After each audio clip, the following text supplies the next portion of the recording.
إن الحمد لله نحمده ونستعينه ونستغفره ونعوذ بالله من شرور أنفسنا ومن سيئات أعمالنا من يهده الله فلا مضل له ومن يضلل فلا هادي له وأشهد أن لا إله إلا الله وحده لا شريك له وأشهد أن محمدا عبده ورسوله يا أيها الذين آمنوا اتقوا الله حق تقاته ولا تموتن إلا وأنتم مسلمون يا أيها الناس اتقوا ربكم الذي خلقكم من نفس واحدة وخلق منها زوجها وبث منهما رجالا كثيرا ونساء واتقوا الله الذي تساءلون به والأرحام إن الله كان عليكم رقيبا يا أيها الذين آمنوا اتقوا الله وقولوا قولا سديدا يصلح لكم أعمالكم ويغفر لكم ذنوبكم ومن يطع الله ورسوله فقد فاز فوزا عظيما أما بعد فإن أصدق الحديث كتاب الله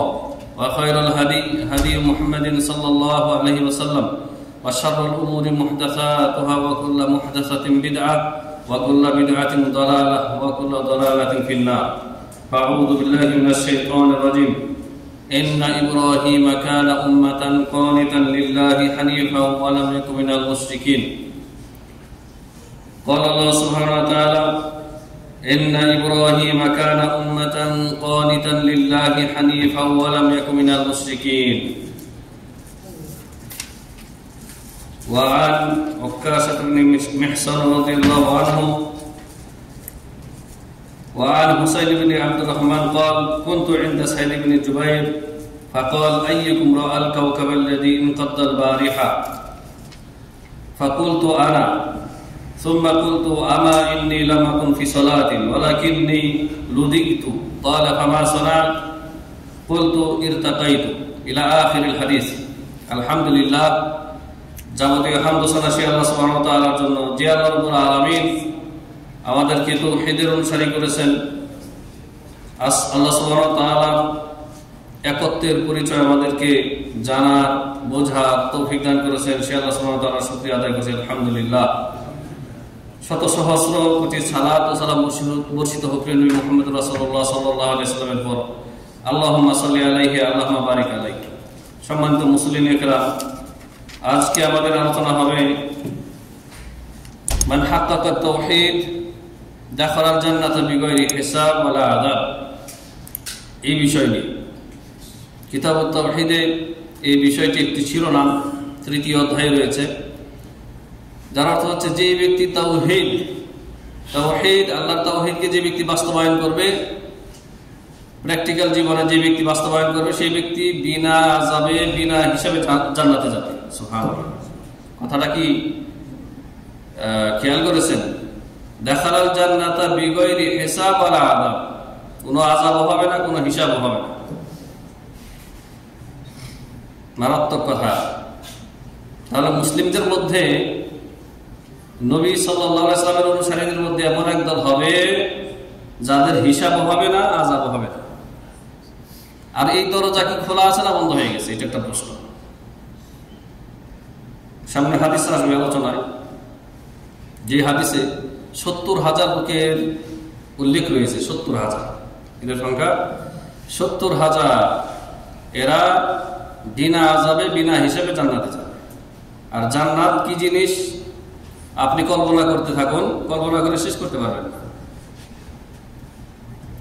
কোন মানুষের হৃদয় কল্পনা করে সেটি শেষ করতে পারবে না যে কেমন মনোরম কি সেখানে আরামায়েশ রয়েছে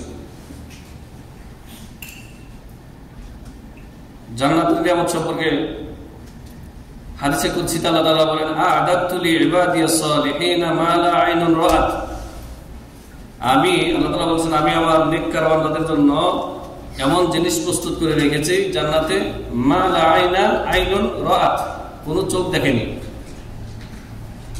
ওয়ালা উযুনুন সামিআত কোন কান শুনেনি ওয়ালা খাতারা আলা কলবি বাশার কোন মানুষের হৃদয়ে তার কখনো উদ্রেক হয়নি যে কেমন হতে পারে মানে আপনি যা কিছু কল্পনা করবেন সে পর্যন্ত পৌঁছাতে পারবেন না জান্নাতে নাজবে বছর সেই জান্নাতে আল্লাহ সুবহানাহু ওয়া তাআলা ৭০,০০০ লোকদেরকে প্রবেশ করাবেন তাদের হিসাবও হবে না আযাবও হবে না ডাইরেক্ট আল্লাহু আকবার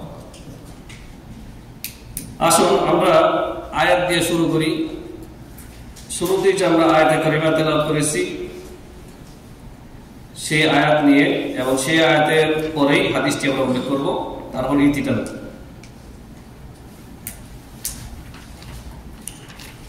আল্লাহ সুবহানাহু ওয়া তাআলা ইরশাদ করেছেন, ইন্না ইব্রাহিমা কানা উম্মাতান কানিতান লিল্লাহি হানিফা ওয়া লাম ইয়াকুন মিনাল মুশরিকিন। নিশ্চয়ই ইব্রাহিম আলাইহিস সালাম, ইব্রাহিম আলাইহিস সালাম কে? খালি এতটুকু মুসলিমরা জানে, বাঙালি মুসলিমরা বিশেষ করে, জাতির পিতা, জাতির পিতা ইব্রাহিম আলাইহিস সালাম। আমাদের তো আবার সবকিছু জাতীয় হয়, জাতীয় ফুল, জাতীয় মাছ, জাতীয় চোর, জাতীয় বাটপার, জাতির আব্বা। আসলে তিনি আবুল আম্বিয়া, আবুল আম্বিয়া, আবু মানে বাপ, আল আম্বিয়া মানে নবীগণ, সমস্ত নবীগণের বাবা তিনি। মানে তারপরে যত বনি ইসরায়েলের যত নবী রাসূলগণ এসেছেন, ইসহাক তার দুই পুত্র, ইসহাক ইসমাইল, ইসহাক সারার ঘরে, ইসমাইল হাজেরার ঘরে, এই দুই ডালপালা, দুই শাখা শুরু হইল। ইসমাইল আলাইহিস সালাম থেকে নিয়ে দীর্ঘদিন কোন নবী রাসূল আসে নাই, 600 বছর আরো বেশি, কয়েক হাজার বছর ইসমাইল আলাইহিস সালামের বংশ থেকে শুধুমাত্র কয়েক হাজার বছর পরে নবী মুহাম্মদ রাসূলুল্লাহ সাল্লাল্লাহু আলাইহি ওয়াসাল্লাম, সর্বকালের সর্বশ্রেষ্ঠ সাইয়্যিদুল মুরসালিন, সমস্ত নবীগণের ইমাম, সমস্ত মুত্তাকিদের ইমাম, তিনি আসছেন। আর ইসহাক আলাইহিস সালামের বংশ থেকে ইয়াকুব, ইয়াকুবের 12 পুত্র, ইউসুফ আলাইহিস সালাম সহ বেনিয়ামিন আর বাকি 10 জন, এই বনি ইসরায়েলের সমস্ত নবী রাসূলগণ, মুসা, ঈসা, জাকারিয়া, ইয়াহইয়া, ইউসুফ, মানে যত নবী রাসূল, ইউসুফ বিন নুন আগে, লূত, সালেহ, যত নবী রাসূলগণ এসেছেন সব এসেছেন এই ইয়াকুব আলাইহিস সালামের 12 পুত্রের বংশ থেকে। আর সবাই হচ্ছে যুররিয়াতি ইব্রাহিম, ইব্রাহিম আলাইহিস সালামের বংশধর, আবুল আম্বিয়া তিনি। আর প্রায়টাই জানে, কিন্তু আমরা বাঙালিরা একদম বেশি জানি যে তিনি জাতির পিতা, জাতির পিতা, ইনি রক্তারক্তি। অথচ আচ্ছা ধরেই নিলাম যে আপনি জাতির পিতা, মুসলমান জাতির পিতা, কিন্তু জাতির পিতার আদর্শ আর জানি না। জাতির পিতা যে শিরকের সাথে আপোষ করেন নাই, কিন্তু আপনি শিরকের সাথে আপোষ করতেছেন, শুধু আপনি শিরকে লিপ্ত আছেন। অথচ জাতির পিতা শিরক থেকে বহু দূরে। স্বয়ং বাবাকে বলতেছে, বাবার সাথে তার প্রথম মুনাকাশা, প্রথম দ্বন্দ্ব। বাবার কাছে মূর্তির ফ্যাক্টরি, আজব মূর্তি বানায়, বানিয়ে বিক্রি করে, সাপ্লাই দেয় সারা দেশে। সে বাবার মূর্তি ভেঙেছে, জাতির মূর্তি ভেঙেছে একাই। এই জন্যই আয়াতের শুরুতে আল্লাহ তাআলা বলছেন, ইন্না ইব্রাহিমা কানা উম্মাহ। উম্মাহ শব্দের অর্থ জানেন আপনারা? অনেকে একটা অর্থ বলে বসেছেন, উম্মত মানে জাতি, নেশন, এটা একটা অর্থ। কোরআনে কারিমেই উম্মতের 3টা অর্থ এসেছে, 3টা অর্থ কোরআনে কারিমে। সেই সবগুলি আয়াত দলিল হিসেবে উল্লেখ করা সম্ভব হবে না, সময় সাথ দেবে না। এইখানে যে অর্থ ইন্না ইব্রাহিম, ইন্না নিশ্চয়ই, ইনডিড শিওর, ইব্রাহিমা, ইব্রাহিম আলাইহিস সালাম ছিলেন কি উম্মাহ। এখানে উম্মাহ অর্থ হচ্ছে আল ইমাম, তিনি ছিলেন সমস্ত মুওয়াহ্হিদিনদের তিনি লিডার ছিলেন। কিয়ামত পর্যন্ত আগত যত মুওয়াহ্হিদিন, শিরক মুক্ত তাওহীদবাদী মুসলিম, তাদের লিডার তিনি, ইমাম ছিলেন। এর সাথে আরেকটি অর্থ যোগ হবে, সে অর্থটিও এখানে প্রযোজ্য হবে যে ইন্না ইব্রাহিম কানা উম্মাহ আই কানা কুদওয়াতান, তিনি আমাদের আইডিয়াল। কুদওয়া মানে কি? আদর্শ লিডার। আজকাল তো আমাদের মুসলিম ছেলেরা, তাদের আদর্শ নেতার অভাব নাই। কারো আদর্শ নেতা এই অমুক তমুক, মানে যে যার রাজনীতি করে সেটা হচ্ছে তার আদর্শ নেতা, চলবে না। আজকের আলোচনায় হচ্ছে বিনা হিসাবে জান্নাতে যাওয়া, বিনা হিসাবে বিনা আযাবে। জান্নাত মামুর বাড়ির মোয়ারা, যে জন্মসূত্রে মুসলিম হয়েছে আর আল্লাহ দিয়ে দিবেন। আর একজন হিন্দুর করে হয়েছে, তো এই জন্য আল্লাহ শুধু জাহান্নামে দিবেন। এত সস্তা? এটা আপনারাই স্বীকার করবেন যে জন্মগত ডাক্তারের ছেলেকে আপনারা ডাক্তার বলবেন না যদি ওই পরবর্তীতে পড়াশোনা করে ডাক্তার না হয়, ওকে ডাক্তার বলবেন? প্রত্যেকটা মানুষই বোঝেন যে এমবিবিএস এর ছেলে যদি পড়াশোনা করে এমবিবিএস না হয়, ওকে কেউ ডাক্তার বলবেন না। কিন্তু বাই বার্থ মুসলিম, ইসলাম, ঈমান, ইহসান, ঈমান বিল্লাহ, আল ঈমান বিউসুলিদ্দিন কিচ্ছু জানে না, আর বলবেন যে মুসলিম। আর মুসলিম যেহেতু হয়েছে একদিন জান্নাতে যাব, কিভাবে? সম্মানিত মুসলিম কেরাম, ইব্রাহিম আলাইহিস সালাম ছিলেন আদর্শ, তিনি ছিলেন ইমাম। তিনি একাই তার জাতির বিরুদ্ধে যুদ্ধ ঘোষণা করেছেন, মানে শিরকের বিরুদ্ধে। ঢাল তরবারি নিয়ে না, কারণ তার তো শক্তি নাই, ওই দিক থেকে তিনি দুর্বল একা। কারণ এই শিরকের বিরুদ্ধে তাবাররুআত ঘোষণা করার পরে, সম্পর্ক ছিন্ন ঘোষণা করার পরে, মূর্তি ভাঙার পরে তাকে আগুনে নিক্ষিপ্ত করা হয়েছে।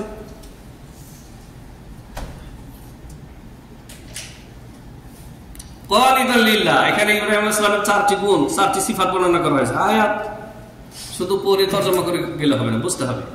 ইব্রাহিম আলাইহিস সালাম আদর্শ নেতা ছিলেন, তিনি মুওয়াহিদিনদের, সমস্ত তাওহীদবাদীদের একাই লিডার ছিলেন, আদর্শ ছিলেন। কানিতান, আল্লাহর জন্য ছিলেন তিনি অনুগত। এর বিস্তারিত ব্যাখ্যা করতে গেলে অনেক সময় লাগবে। আল্লাহর আনুগত্যে তিনি অনুগত ছিলেন, তিনি কন্টিনিউ ছিলেন তাওহীদের উপরে, শিরকের সাথে আপোষকারী ছিলেন না। কানিতান লিল্লাহি হানিফান আই মুকবিলান ইলাল্লাহ, আল্লাহর অভিমুখী ছিলেন, সমস্ত গায়রুল্লাহ থেকে মুখ ফিরিয়ে মুতাওয়াজ্জিহান ইলাল্লাহ ছিলেন তিনি, আল্লাহর দিকে আল্লাহর অভিমুখী ছিলেন, মুকবিলান ইলাল্লাহ হানিফান।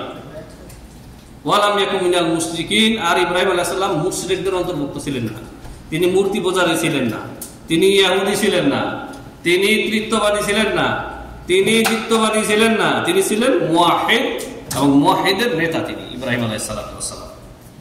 কাসসারাস সালাম, মূর্তি ভেঙেছেন বড় টেকনিকের সাথে, সবগুলি মূর্তি ভেঙেছেন, একটাকে বড়টাকে বাদ দিয়ে ভাঙার পরে, সবগুলিকে ভাঙার পরে জানে যে এটা তো একটা জবাবদিহিতা করতে হবে, আসামের কাঠগড়ায় দাঁড়াতে হবে। যে কোরাল দিয়ে ভেঙেছে সেটা বড়টার ঘাড়ের মধ্যে লটকে রেখেছে। এই কাহিনী রয়েছে সূরা আম্বিয়াতে, খুব সম্ভবত পড়বেন। সবাই যখন মেলাতে চলে গেছে, তার বাবা এবং জাতির সবাই তাকে বলতেছে তুমি চলো। বাবা বলছে যে ইন্নী সাকিম, আমি অসুস্থ। ইব্রাহিম আলাইহিস সালাম আমি অসুস্থ, আসলে তার শরীর অসুস্থ না, তার বাদান অসুস্থ না, জিসম অসুস্থ না, তার কলব অসুস্থ এই জাতির শিরকি কর্মকাণ্ড দেখে। গোটা জাতি শিরকে লিপ্ত। আর তার যুগের বাদশাহ রাজা হচ্ছে নমরুদ, আপনারা জানেন। ইব্রাহিম আলাইহিস সালামের জাতি, উম্মত, কাওকাব তথা নক্ষত্রের পূজা করতেন। নক্ষত্র, এই যে আপনারা দেখেন তারকারাজি, এগুলির কল্পিত মূর্তি বানাইতো তারা, যেমনি খেয়াল খুশি মূর্তি বানিয়ে এগুলির উপাসনা করতেন। এই জন্য তিনি বললেন যে ইন্নী সাকিম, আমি অসুস্থ। গেলেন না, আসলে তিনি তৌরিয়া করেছেন, তৌরিয়া করে বলেছেন মানে আমার অন্তর, হার্ট অসুস্থ তোমাদের এই কর্মকাণ্ড থেকে। সবাই যখন চলে গেছে তখন তিনি সবগুলিকে ভেঙে বড় তার কাঁধে রেখে দিয়েছেন। সবাই এসে দেখে আর বলতেছে মান ফাআলা হাযা বিআলিহাতিনা ইয়া ইব্রাহিম, হে ইব্রাহিম, আমাদের মাবুদদের সাথে কে এই অশুভ, এই জঘন্য কর্মকাণ্ড করেছে? বলেছেন আসআলুহু মিন কানু ইয়ান্তিকুন, ওদেরকে জিজ্ঞাসা করো যদি কথা বলতে পারে। দেখছেন বাতিলের বিরুদ্ধে কেমন মুনাকাশা, মুনাজারা। আমাকে কেন জিজ্ঞাসা করছো? ওদেরকে জিজ্ঞাসা করো, তোমরা ওদের ইবাদত করো, ওদের কাছে মাথা ঝুঁকাও। হ্যাঁ, ইনকানু ইয়ান্তিকুন। সবাই তখন লাজবাব হয়ে গেছে, লাজবাব হয়ে সবাই একত্র হয়ে বলতেছে আসলে আমরাই তো জানি, আমরাই তো বেকুব। তারপরে এসে বলতেছে তুমি তো জানোই ভালো করে এটা কথা বলতে পারে না। বলতেছে উফিল লাকুম ওমা তা'বুদুন, তোমাদের জন্য দুর্ভোগ, সর্বনাশ, আর তোমরা যাদের উপাসনা করো তাদের জন্য সর্বনাশ, দুর্ভোগ। তারপরে এই মুশরিকরা যখন মুনাজারায় বাহাসে হেরে গেল, তখন বলল যে উনসুরু আলিহাতাকুম, তোমাদের দেবতাদেরকে তোমরা সাহায্য করো। কি করো? হাররিকুহু, একে জ্বালিয়ে দাও, ইব্রাহিমকে আগুনে জ্বালিয়ে দাও। আগুনের বৈশিষ্ট্য হচ্ছে, আগুনের ফিতরাত ধর্ম হচ্ছে জ্বালিয়ে দেওয়া। আমরা দেখতেছি যে না, আগুনের মুখে যা কিছু পরে জ্বলে ভস্মীভূত হয়ে যায়। মহাসাগরের মধ্যে বিশাল নদীর মাঝখানে লঞ্চের মধ্যে আগুন লেগে জ্বলে পড়ে মরতেছে, পানির মধ্যে ভেসে থেকে জ্বলে মরতেছে, অথচ পানির অভাবে নিভাতে পারছে না। কিন্তু ইব্রাহিম আলাইহিস সালামকে কি জ্বালাতে পেরেছে? আল্লাহ তাআলা সাথে সাথে বললেন যে কুনি ইয়া নারু কুনি বারদান ওয়া সালামান আলা ইব্রাহিম, ইব্রাহিমের জন্য হে আগুন তুমি এমন আরামদায়ক ঠান্ডা হয়ে যাও, না শীতে কষ্ট পায় আর না তার একটা পশম জ্বালাতে পারে, মানে তুমি ঠান্ডা হয়ে যাও, এমন ঠান্ডা হও যে আরামদায়ক ঠান্ডা আমরা বুঝি এখন এসির ভিতরে থাকি, তাই না? এসির বাতাস তো আগুনে জ্বালাতে পারলো না, পুরা জাতির বিরুদ্ধে একাই লড়লেন, শিরকের সাথে সম্পর্ক ঘোষণা করলেন। সূরা মুমতাহিনাতে আল্লাহ তাআলা বলেছেন ইব্রাহিম আলাইহিস সালামের ঘটনা, যে তিনি কিভাবে তার জাতির বিরুদ্ধে যুদ্ধ করেছেন, সম্পর্ক ঘোষণা করেছেন। বললেন যে ইন্না বুরাআউ মিনকুম ওয়া মিম্মা তা'বুদুন মিন দুনিল্লাহ, আমি ইব্রাহিম আলাইহিস সালাম বলতেছেন আমি, তার সাথে তার স্ত্রী আছে সারা, হাজেরা, তিনজন, এরা সবাই মুয়াহিদিন। এই জন্য বলছেন যে ইন্না আমরা, তিনি তো একা না, তার সাথে স্ত্রী আছে দুইজন, একজন স্ত্রী আর একজন হচ্ছে দাসী। আর দাসী সর্বযুগেই যাকে হাদিয়া দিয়েছিলেন মিশরের বাদশা। তো বললেন যে আমরা সম্পর্ক ছেদের ঘোষণা করতেছি, তোমরা যে সমস্ত মাবুদের উপাসনা করো এদের থেকে, হাত্তা তুমিনু বিল্লাহি ওয়াহদা, যতক্ষণ পর্যন্ত তোমরা এক আল্লাহর প্রতি ঈমান না নিয়ে আসো তোমাদের সাথে কোনো সম্পর্ক নাই, অর্থাৎ অন্তরের ভালোবাসা নাই, অন্তরের ভালোবাসা নাই। কিন্তু মুআমালাত থাকবে। মুআমালাত বুঝেন? মুআমালাত মানে দৈনন্দিন আচরণ মুশরিকের সাথে। সে আপনার পরিবারের যদি হয় তো তার সাথে ভালো ব্যবহার, তাকে সহযোগিতা করা, তার সাথে কিনা বেচা করা, এগুলো হচ্ছে মুআমালাত। অন্তরের ভালোবাসা শুধুমাত্র মুওয়াহিদিনদের জন্য, অন্তরের ভালোবাসা, মহব্বত। এখানে জাতীয়তা, ন্যাশনালিজম পায়ের নিচে দাপন একবার। ভাষার ভিত্তিতে, স্থানের ভিত্তিতে, ভৌগোলিকতার ভিত্তিতে কোনো ভালোবাসা নাই। এই ভাষার জাতীয়তা আর ভৌগোলিক জাতীয়তা মুসলিম জাতিকে ছিন্ন ভিন্ন টুকরা টুকরা করে দিচ্ছে। তাহলে আমাদের ভালোবাসা মহব্বত ঈমানের জন্য, ইসলামের জন্য। তাহলে তো আর ভাষা আসবে না, জেলা আসবে না, দেশ আসবে না, আসবে না। প্রিয় হাজিরিন, তো ইব্রাহিম আলাইহিস সালাম তিনি একাই লিডার ছিলেন, আমাদের জন্য ছিলেন, কদুয়া ছিলেন। তিনি শিরক মুক্ত ছিলেন, আল্লাহ অভিমুখী ছিলেন, শিরককে বর্জন করেছেন, মুশরিকদেরকে বর্জন করেছেন, তাদের সাথে সম্পর্ক ছিন্ন করেছেন, মূর্তি ভেঙেছেন। আর আমাদের এক শ্রেণীর দেখবেন দাড়িটুকুওয়ালা মূর্খ আহাম্মক, তারা মূর্তি পাহারা দেয়। তোমরা কি প্রশাসনে আছো যে তোমরা মূর্তি পাহারা দিতে চাও? এগুলো হচ্ছে কি গায়ে করে, গায়ে মানে না আপনা মরদ, গায়ে মানে না আপনা মরদ। এই মূর্খগুলি তো ওদের জ্ঞান নাই। মুখে দাড়ি, মাথায় টুপি, সুন্নতি লেবাস, আর মন্দির পাহারা দিচ্ছে। আর ওরাই আমাদের দেশে আবার ইসকন, সন্ত্রাসী, জঙ্গি গোষ্ঠী মুসলিমদের উপরে বিভিন্নভাবে নির্যাতন চালাচ্ছে। জি, চালিয়েছে এক সময়। সম্মানিত হাজিরিন, মূর্তি পাহারা দেওয়ার জন্য আপনাদেরকে সৃষ্টি করা হয়নি। যদি এমন আশঙ্কা থাকে তাদের ধর্মীয় উপাসনালয় ভাঙার, সেটা প্রশাসন দেখবে, আপনার দায়িত্ব না। প্রশাসন, আপনি কি প্রশাসনিক লোক? না। আর এরকম কোথাও হয়নি আমাদের দেশে। এগুলি হচ্ছে রাজনৈতিক নেতাদের খেলা। আর তারা আল্লাহ দিনকে নিয়ে খেল তামাশা করে, তাদেরকে আল্লাহ তাআলা পাওনা বুঝিয়ে দিবেন, দিয়েছেন আলহামদুলিল্লাহ। সম্মানিত মুসলিম কিরাম, হাদিস হচ্ছে যে হাদিসটি বড় হাদিস, তার আগে আরেকটা আয়াতের অংশ বলে নিই। আল্লাহ তাআলা বলেছেন ওয়াল্লাযীনা হুম বিরাব্বিহিম লা ইউশরিকুন, আর যারা তাদের রবের সাথে শিরিক করে না, আর যারা তাদের রবের সাথে শিরিক করে না, তাদের জন্য রয়েছে এই জান্নাত, বিনা হিসাবে, বিনা আযাবে জান্নাতে যাবে। তো ইব্রাহিম আলাইহিস সালাম, তার প্রথম গুণ হচ্ছে তিনি কানা উম্মাতান কুদওয়াতুন ফিল খায়র, কল্যাণের কাজের ক্ষেত্রে তিনি আমাদের আদর্শ। সিফাতুস সানি দ্বিতীয় গুণ হচ্ছে আন্নাহু কানা কানিতান লিল্লাহি সাবিতান আলা তাআতি মুখলিসান আমালুহু লিল্লাহি ওয়াহদা।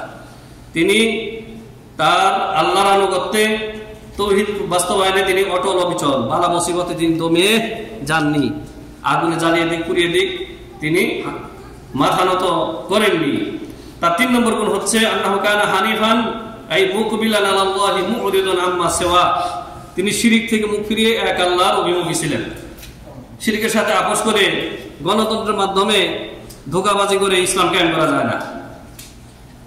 শারদীয় দুর্গা পূজা উপলক্ষে কি করে শুভেচ্ছা জানায়, এরা হচ্ছে ইসলামী দল, মূর্খের দল। এরা হচ্ছে ইরানপন্থী, শিয়াপন্থী। এগুলি এই যারা এই জাতীয়তাবাদী রাজনীতি করে, যারা ধর্ম নিরপেক্ষ সেকুলার রাজনীতি করে, ওদের সাথে যোগ্য না এরা। কারণ কি?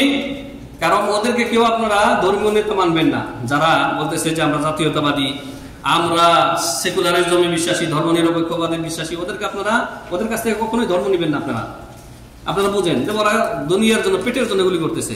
কিন্তু যারা বলতেছে আমরা ইসলামী দল করি, আমরা ইসলাম প্রতিষ্ঠা করব, আর এই মুশরিকদের তাদের সম্পূর্ণ আতাত সম্পর্ক, আর যারা সত্যিকারের তৌহিদবাদী তাদের সাথে আবার বিদ্বেষ, শত্রুতা।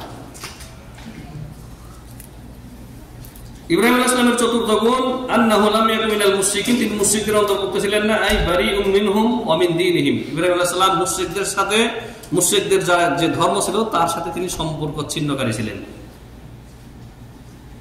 তাহলে আপনাকে বিনা আযাবে, বিনা শাস্তিতে, বিনা হিসাবে জান্নাতে যেতে হলে শিরক এবং মুশরিকদের থেকে সম্পর্ক ছিন্ন করতে হবে। ওয়ালাউ আকরাবা কারিবিন, যদি উনি পাঠাতে হোক না কেন।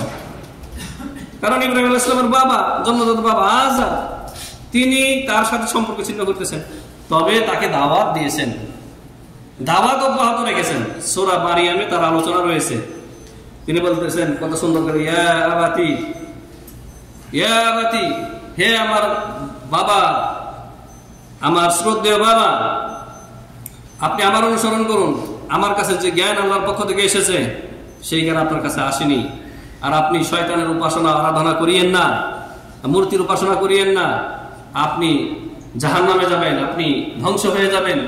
এই করতে করতে দাওয়াত দিয়ে যাচ্ছেন। শেষখানে বাবা যখন ছেলেকে হুমকি দিল তখন তিনি বিরত থাকলেন এবং আল্লাহ তাআলা ইব্রাহিম আলাইহিস সালামকে রক্ষা করলেন, আযারকে তার জাতির সাথে ধ্বংস করে দিলেন। মুমিনদের বেশ কিছু গুণ কোরআনে কারিমে রয়েছে যারা মুওয়াহহিদিন হবে, তৌহিদ বাস্তবায়নকারী, শিরক মুক্ত মুমিন, তাদের কয়েকটা গুণ। 1 নম্বর গুণ হচ্ছে, এটা অন্য আয়াতে রয়েছে, আল্লাহ তাআলা বলেছেন ইন্নাল্লাযীনা হুম মিন খাশিয়াতি রাব্বিহিম মুশফিকুন, যারা নিশ্চয় যারা তাদের রবের শাস্তির সর্বদা ভয়ের আশঙ্কা করে। আল্লাহর আযাব থেকে মুমিন কখনোই নিজেকে নিরাপদ মনে করে না।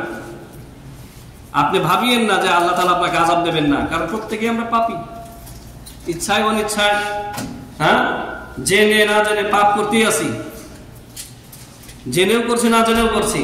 কত পাপ বিগত হয়ে গেছে যা ভুলে গেছি, কিন্তু আমলনামায় ঠিকই লেখা আছে।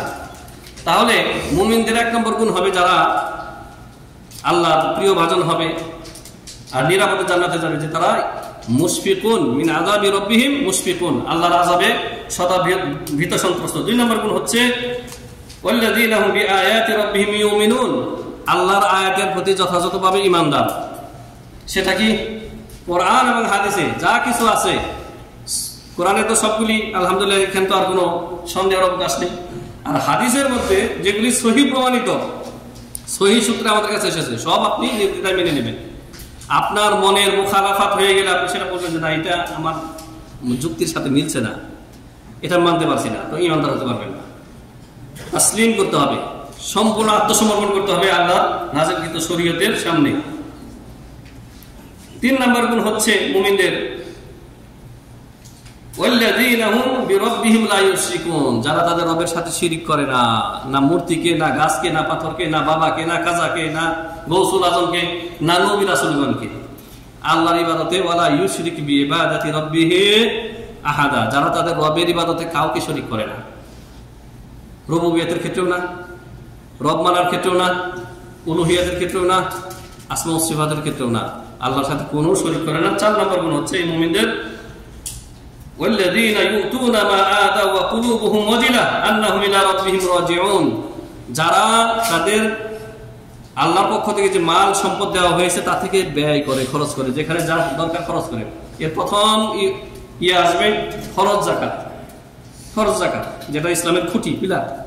তারপরও কিছু খরচ ব্যয় রয়েছে, যেমন মা বাবার উপরে ব্যয় খরচ।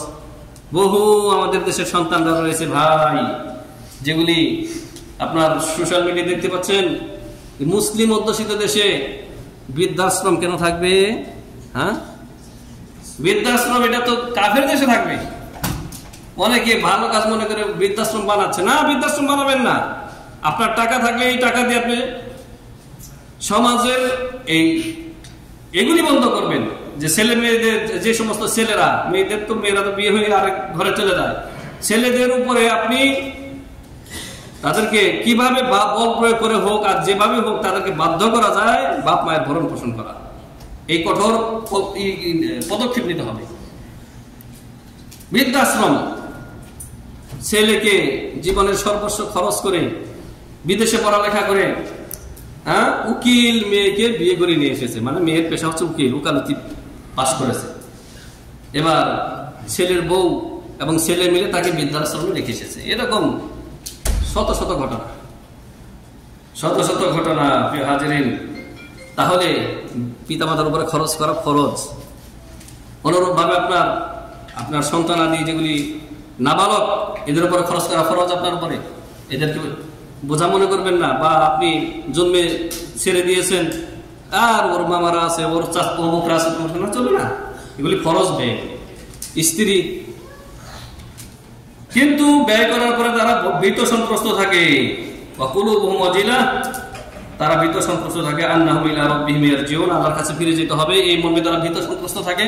আর এই যে দান করার পরে কবুল হলো কিনা একটা আশঙ্কা, ভয়, মুমিনরা সর্বদা এই ভয়ে ভীত সন্ত্রস্ত থাকে। হোসেন ইবনে আব্দুর রহমান এই তাবি, তিনি বলতেছেন, কুনতু ইনদা সাঈদ ইবনে জুবাইর, আমি সাঈদ ইবনে জুবাইরের কাছে ছিলাম। সাঈদ ইবনে জুবাইরকে ইনি সাইয়্যিদুত তাবি, যাকে হত্যা করেছিল জালেম হাজ্জাজ বিন ইউসুফ। হাজ্জাজ বিন ইউসুফ এক জালেম গভর্নর, আপনারা তাকে চিনেন, ইসলামের ইতিহাসে কুখ্যাত এক ব্যক্তি। সেই কুখ্যাত ব্যক্তিও যেই ভালো কাজ করছে, আজকাল অনেক ভালো শাসকতা করে নাই। কোরআন কারীমে যে জের জবর দেখতেছেন, জের জবর ছাড়া ওনারা করতে পারেন, কোরআন না করতে পারেন। যারা ব্যাকরণ করেন, যারা আরবি ব্যাকরণ পারেন তারা আলাদা, কিন্তু ব্যাকরণ যারা বুঝেন না, জের জবর ছাড়া কোরআন করতে পারবেন? এই জের জবর দিছে হাজ্জাজ বিন ইউসুফ, এত বড় জালেম। তাহলে ভালো কাজ করে নাই, জিহাদও করছে। সিন্ধু বিজয় করেছিল কে? এই হাজ্জাজ বিন ইউসুফ। একজন মুসলিম মহিলার আর্তনাদে সাড়া দিয়ে এসে তার ভাতিজা মুহাম্মদ বিন কাসেমকে যুদ্ধ করার জন্য পাঠাইছিলেন। এই জালেম হয়েও জিহাদ করেছে। তার গায়ে হচ্ছিল যে আমার একজন মুসলিম বোন, হিন্দু বাদশাহ জালেম, কি নাম তার, যাও, সে বন্দি করে রেখেছে। একটা চিঠি পাঠিয়েছে, হে হাজ্জাজ বিন ইউসুফ, আমি তোমার মুসলিমা বোন, একজন মুশরিক পত্তলিক আমাকে বন্দি করে রেখেছে। তার রক্ত গরম হয়ে গেছে, রক্ত টকবক করে সাথে সাথে তিনি মুহাম্মদ বিন কাসিমকে, ভাতিজাকে পাঠিয়ে দিয়েছেন, যাও রাজা তাহিরকে শেষ করে দাও আর মুসলিম বোনকে উদ্ধার করো। কিন্তু এই হাজ্জাজ বিন ইউসুফের হাত রক্তে রঞ্জিত হয়েছে। বহু সাহাবীকে হত্যা করেছে, বহু আল্লাহর ওলিকে হত্যা করেছে, তাবিঈনকে হত্যা করেছে। তার মধ্যে সাঈদ ইবনে জুবাইর সাইয়্যিদুত তাবিঈদের নেতা বলা হয়, আকাবিরুত তাবি, সাঈদ ইবনে জুবাইরকে হত্যা করেছে এই জালেম হাজ্জাজ বিন ইউসুফ। এই জন্য হাজ্জাজ বিন ইউসুফের নাম আসলে আমরা রহমতুল্লাহ আলাইহি বলি না, কিন্তু সেও কিন্তু আল্লাহর রহমত থেকে নিরাশ পায় নাই। তার মৃত্যুর কালে তার বেশ কিছু কথা রয়েছে। সে যা হোক, তার ভালো কাজও রয়েছে, মন্দ কাজও রয়েছে। সাঈদ ইবনে জুবাইরের কাছে ছিলেন হোসেন ইবনে আব্দুর রহমান। তারপরে বললেন, আইয়ুকুম রাআল কাওকাবাল্লাযী কাদ্দাল বারিহা, গত রাতে উল্কা খসে পড়েছে। উল্কা পড়তে দেখেন না আপনারা? উল্কা পিণ্ড ওদিক থেকে আসলো, হঠাৎ করে এসে মিলে গেল। এটাকে বলা হয় কাদ্দাল বারিহা। এই কাউকাব মূলত তারকাকে বলা হয়, কিন্তু এখানে শিহাব, উদ্দেশ্য হচ্ছে শিহাব মানে উল্কা পিণ্ড। তখন বললেন যে হ্যাঁ আমি দেখেছি। এই হোসেন বিন আব্দুর রহমান বললেন আমি দেখেছি। তখন বললেন যে হোসেন বিন আব্দুর রহমান বললেন যে আবার মনে করিও না গভীর রাত্র আমি তাহাজ্জুদ করেছি, না, আমি জেগেছিলাম। ওয়ালাকিন্নী লুদিকতু, আমাকে বিষাক্ত প্রাণী ধ্বংসন করেছিল, মানে তাকে বিচ্ছু জাতীয় কিছু দংশন করেছে। বললেন যে তুমি কি করেছো তখন? তখন তিনি বললেন যে ইলতাকাইতু, আমি ঝাড়ফুঁক করেছি, আমি ঝাড়ফুঁক করেছি। তখন বললেন যে কেন ঝাড়ফুঁক করেছেন? তখন বললেন যে আমি একটি হাদিস পেয়েছি, সেই হাদিসের ভিত্তিতে ঝাড়ফুঁক করেছি। হাদিসটি বর্ণনা করেছেন একজন সাহাবী। তখন এই সাঈদ ইবনে জুবাইর বললেন, আচ্ছা ভালো কথা, তবে তুমি শুনে রাখো, নবী সাল্লাল্লাহু আলাইহি ওয়াসাল্লাম থেকে আমি হাদিস শুনেছি, হাদিস শুনেছি, সেই হাদিসটা তুমি শুনে রাখো। যে হাদিসটি বুরাইদ ইবনে হুসাইন তিনি বর্ণনা করেছেন ইবনে আব্বাস রাদিয়াল্লাহু আনহু থেকে, যে নবী সাল্লাল্লাহু আলাইহি ওয়াসাল্লাম ইরশাদ করেছেন, উরিদাত আলাইয়াল উমাম, আমার সামনে গোটা উম্মতকে পেশ করা হলো। এটা হচ্ছে নবী সাল্লাল্লাহু আলাইহি ওয়াসাল্লামের মুজিজা, কারণ কিয়ামত তো কায়েম হয় না। নবী সাল্লাল্লাহু আলাইহি ওয়াসাল্লাম জীবিত অবস্থায় বলতেছেন, উরিদাত আলাইয়াল উমাম, আমার সামনে গোটা জাতিকে পেশ করা হলো। আমি সবাইকে দেখলাম, দেখার পরে ফারাআইতুন নাবিয়্যা ওয়া মাআহুর রাত, একজন নবীকে দেখলাম, তার সাথে একটা দলকে দেখলাম। ওয়ান নাবিয়্যা ওয়া মাআহুর রাজুলান, আরেকজন নবীকে দেখলাম মাত্র একজন লোক, অনুসারী মাত্র একজন। আরেকজন নবীকে দেখলাম, তার সাথে দুইজন অনুসারী। আল্লাহু আকবার, দেখছেন? মানে নবীর ডাকে সাড়া দিচ্ছে মাত্র একজন, দুইজন। এমন নবী আমাদের নবী দেখলেন স্বপ্নে। তারপরে এমন এক নবীকে দেখলেন তিনি ওয়ালাইসা মাআহু, তার সাথে কেউ সাড়া দেয়নি। তাহলে আপনি দাওয়াতি কাজ করলেন 20 বছর যাবত আপনার এলাকায়, কেউ সাড়া দিল না, মানে কেউ সহি আকীদায় আসলো না, পীর মুরিদি ছাড়লো না, ব্যক্তি পূজা ছাড়লো না, তাবিজ তোমার ছাড়লো না, সহি ইসলামে আসলো না। আপনি দুঃখিত হবেন না? আপনার নেকি আল্লাহর কাছে ঠিকই লেখা আছে, আপনি 100% প্রতিদান পাবেন, কিন্তু ওরা ধরা খেয়ে যাবে কেমন। দেখেন এমনও নবী চলে গেছে যার ডাকে কেউ সাড়া দেয় নাই। আল্লাহু আকবার। তারপরে নবী সাল্লাল্লাহু আলাইহি ওয়াসাল্লাম বলতেছেন, ঈদ রুফিয়ানি সাওয়াদুন আযীম, হঠাৎ আমার সামনে বিশাল এক দল দেখলাম। ফাযানানতু আন্নাহুম উম্মতি, আমি মনে করলাম এরা আমার উম্মত। তখন আমাকে বলা হলো, ফাকিল আলী হাযা মূসা ওয়া কওমুহু, না এটা জিবরাইল আলাইহিস সালাম বললেন এটা আপনার উম্মত না, এ হচ্ছে মূসা আর মূসার উম্মত। তার মানে নবী সাল্লাল্লাহু আলাইহি ওয়াসাল্লাম আমাদের নবীজির পরে সবচাইতে বেশি অনুসারী হচ্ছে মূসা আলাইহিস সালামের। এই হাদিস দ্বারা স্পষ্ট।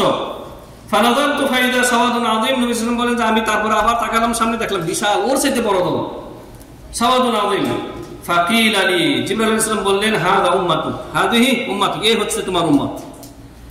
ওয়া মা হুম ৭০,০০০ ইয়াদখুলুনাল জান্নাতা বিগাইরি হিসাবি ওয়ালা আযাব।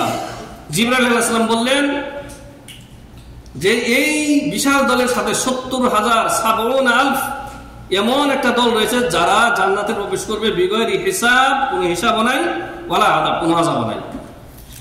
আল্লাহু আকবার। আল্লাহুম্মা জাআলনা মিনহুম ইয়া রাব, আমিন। সুম্মা নাহাদা ফাদাখালা মানজিলাতাহু, নবী সাল্লাল্লাহু আলাইহি ওয়াসাল্লাম এই কথা বলার পরে চলে গেলেন, তার হুজরা শরীফে ঢুকে গেলেন। সাহাবায়ে কেরাম বলাবলি করলেন, যে কেউ কেউ বললেন যে ফালা আল্লাহুল্লাযিনা সাহিবু রাসূলুল্লাহ সাল্লাল্লাহু আলাইহি ওয়াসাল্লাম, হতে পারে যে এই ৭০,০০০ লোক যারা নবী সাল্লাল্লাহু আলাইহি ওয়াসাল্লামের সাহাবী, সরাসরি নবীর সোহবত পেয়েছে।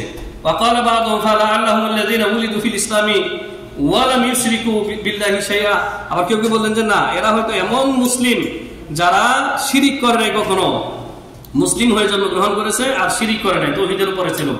ওয়াজাকার ওয়াশিয়া, বিভিন্ন জনে বিভিন্ন কথাবার্তা বললেন। একটু পরে নবী সাল্লাল্লাহু আলাইহি ওয়াসাল্লাম আবার বের হলেন, তিনি বললেন, হুমুল্লাযিনা লা ইস্তারকুন, এই ৭০,০০০ যারা বিনা যাবে, বিনা হিসেবে জান্নাতে যাবে, যারা কখনো মানুষের কাছে ঝাড়ফুঁক চায় নাই। বুঝলেন? হুজুর আমাকে একটু জেনে দেন, বলেন না? এই কথা যদি বলেন তাহলে এই ৭০,০০০ অন্তর্ভুক্ত হবেন না, ঝাড়ফুঁক চাবেন না। কেউ যদি আপনাকে নিজের থেকে আপনাকে ঝাড়ফুঁক করে, তোমাকে এই দেখা যাচ্ছে, রোগা দেখা যাচ্ছে, তোমাকে আমি একটু ঝাড়ফুঁক করি, হ্যাঁ, সেটা ভিন্ন কথা, কিন্তু আপনি ঝাড়ফুঁক চাইবেন না। ঝাড়ফুঁক চাইলে এই ৭০,০০০ অন্তর্ভুক্ত হবেন না। আর আমাদের দেশে ঝাড়ফুঁকের নামে কি হচ্ছে তা তো বাবু বুঝেনি। ওয়ালা ইয়াক্তাবুন, আর যারা লোহা গরম করে, শিক গরম করে চিকিৎসা নেয় না।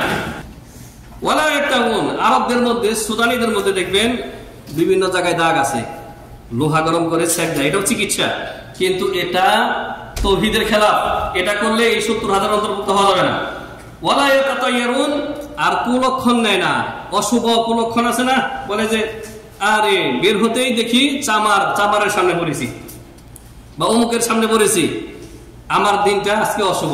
না, এটা অশুভ না, এগুলি তাওহীদের বিপরীত। যারা অশুভ কুলক্ষণ এগুলি কোনো কিছুতে বিশ্বাস করে না, ওয়া আলা রাব্বিহিম ইয়াতাওয়াক্কালুন, সর্ব অবস্থায় আল্লাহর উপরে যারা নির্ভর করে, তাওয়াক্কুল করে, এরাই এই 70,000 অন্তর্ভুক্ত হবে, বিনা আযাবে বিনা শাস্তিতে জান্নাতে প্রবেশ করবে। তাহলে তিনটা কথা, ঝাড়ফুঁক চাইবেন না কারো কাছে, তারপরে লোহা শিক বিভিন্ন কিছু এগুলি দিয়ে দাগ দিয়ে চিকিৎসা নেবেন না, লোহা পুড়িয়ে। অনুরূপভাবে বালা টাকা তাবিজ তোমার কিচ্ছু নেওয়া যাবে না, ওটা তো শিরিক, গাইলে ওগুলি শিরিক। আর ঝাড়ফুঁক চাইবেন না, হুজুর আমাকে একটু পানি ভরা দেন, আপনি নিজে নিজেকে ঝাড়ফুঁক করেন। আপনি সকাল সন্ধ্যার জিকির করেন, জিকির আজগার, আপনি 5 ওয়াক্ত সালাতের পরে জিকির আজগার করেন, আর নবী সাল্লাল্লাহু আলাইহি ওয়াসাল্লামের সুন্নতে আমলগুলি করেন, আপনার ঝাড়ফুঁক চাওয়ার কোনো প্রয়োজন হবে না ইনশাআল্লাহ। ওয়ালা ইয়াতাতায়ারুন, আর কোনো অলক্ষী কুলক্ষী কোনো কিছু মনে করা যাবে না, এগুলি হচ্ছে কি তাওহীদ পরিপন্থী। ওয়ালা রাব্বিহিম ইয়াতাওয়াক্কালুন, আর এক আল্লাহর উপরে ভরসা করেন, নির্ভর করেন, তাহলে এই 70,000 অন্তর্ভুক্ত হবেন। উক্কাশ ইবনে মিহসান সাহাবী দাঁড়িয়ে গেলেন, তিনি বললেন, ইয়া রাসূলুল্লাহ সাল্লাল্লাহু আলাইহি ওয়াসাল্লাম উদুল্লাহ আইয়াজালানি মিনহুম, নবী আমার জন্য দোয়া করেন, আল্লাহ যেন আমাকে এই 70,000 অন্তর্ভুক্ত করেন। নবী সাল্লাল্লাহু আলাইহি ওয়াসাল্লাম বললেন, আনতা মিনহুম, তুমি তাদের অন্তর্ভুক্ত।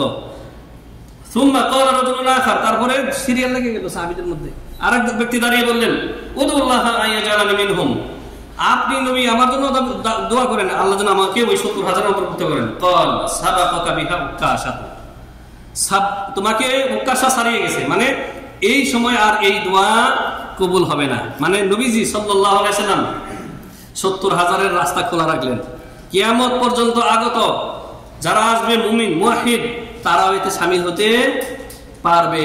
শর্ত হচ্ছে এই যে তাওহীদের উপর থাকতে হবে, শিরক করা যাবে না, কবিরা গুনাহ করা যাবে না, হারাম না জায়েজ কাজ করা যাবে না, ফরজ ওয়াজিবাত মুস্তাহাব সবগুলি পালন করতে হবে, আর শিরক মুক্ত থাকতে হবে। আল্লাহ রাব্বুল আলামিন আমাদেরকে এই 70,000-এর অন্তর্ভুক্ত করেন, আল্লাহুম্মা আমিন। আর আল্লাহর কাছে আশা করতে তো কোনো দোষ নেই।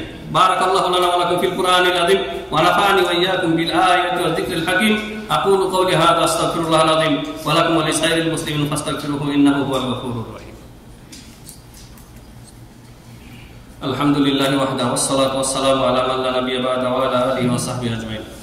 সম্মানিত হাজিরিন, তাহলে বিনা হিসাবে বিনা আযাবে জান্নাতে যেতে হলে শিরিক মুক্ত তাওহীদ বাস্তবায়ন করতে হবে, এক আল্লাহর ইবাদত করতে হবে, রাসূলের তরিকায় করতে হবে।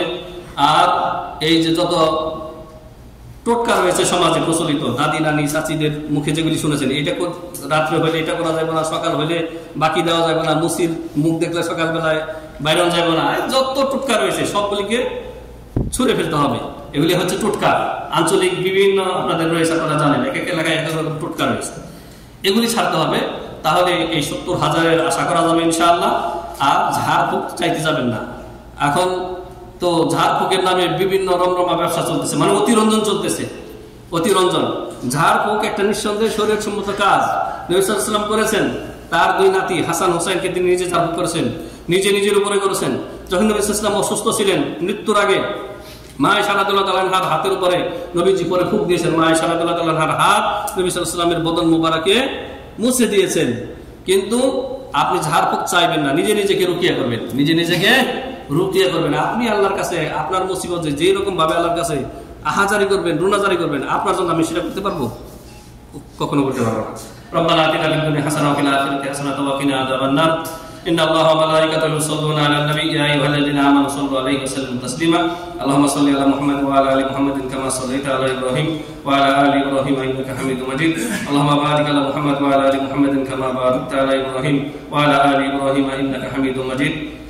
সুবহানা রাব্বিকা রাব্বিল ইজ্জাতি আম্মা ইয়াসিফুন ওয়া সালামুন আলাল মুরসালিন ওয়ালহামদুলিল্লাহি রাব্বিল আলামিন।